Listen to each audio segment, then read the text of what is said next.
kwakabva bhaibheri. Tekutanga vanhu vatema zivai nhoroondo yekwakabva bhaibheri. Zivai nhoroondo yekwakabva bhaibheri. Vanhu vatema ngwara ikani musabatiswa mapune nzombe.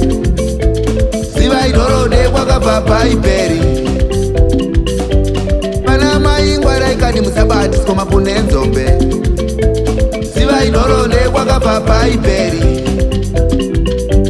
Vana baba ngwara ikani musabatiswa mapune nzombe. Zivai nhoroondo yekwakabva bhaibheri. Jesus ari kuuraya vanhu nenhamo. Jesus ari kuuraya vanhu nenhamo. Akashambadzwa mubhuku nevapambepfumi Jesus. Jesus ari kuuraya vanhu nenhamo. Vakamanikidza zita raJesus kuti ritonge Afrika. Jesus ari kuuraya vanhu nenhamo. Mashavi edu uye mzona namo. Mizimu yedu uye mzona namo. Mondoro zedu uye mzona namo. Tamenuka uye mzona namo. Uye nanda uye mzona namo. Birinaganyire uye mzona namo. Kwangwadza uye mzona namo. Kurunga wona. Vanhu vazhinji vakapondwa vachimanikidzwa bhaibheri. Zivai nhoroondo yekwakabva bhaibheri. Vanhu vatema vaipondwa vachimanikidzwa bhaibheri.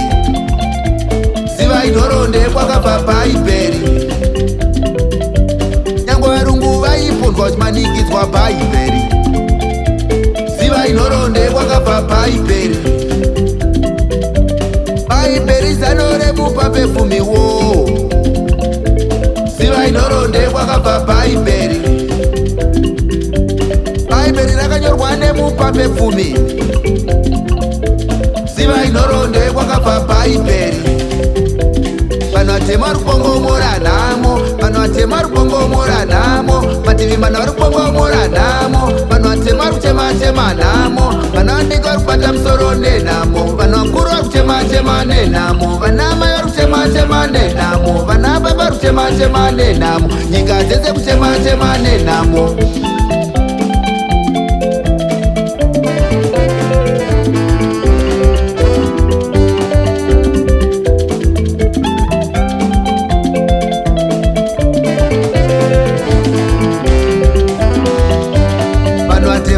Ikanizorai moyo.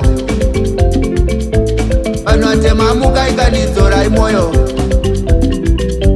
Vanhu vekwedu kuAfrika vakainyika. Vanhu vekwedu kuAfrika vakainyika. Bhaibheri ibhuku rine ngozi. Zivai nhoroondo yekwakabva bhaibheri. Bhaibheri ibhuku rizerero pakani. Zivai nhoroondo yekwakabva bhaibheri. Vazhinji vakabva vachideedzera.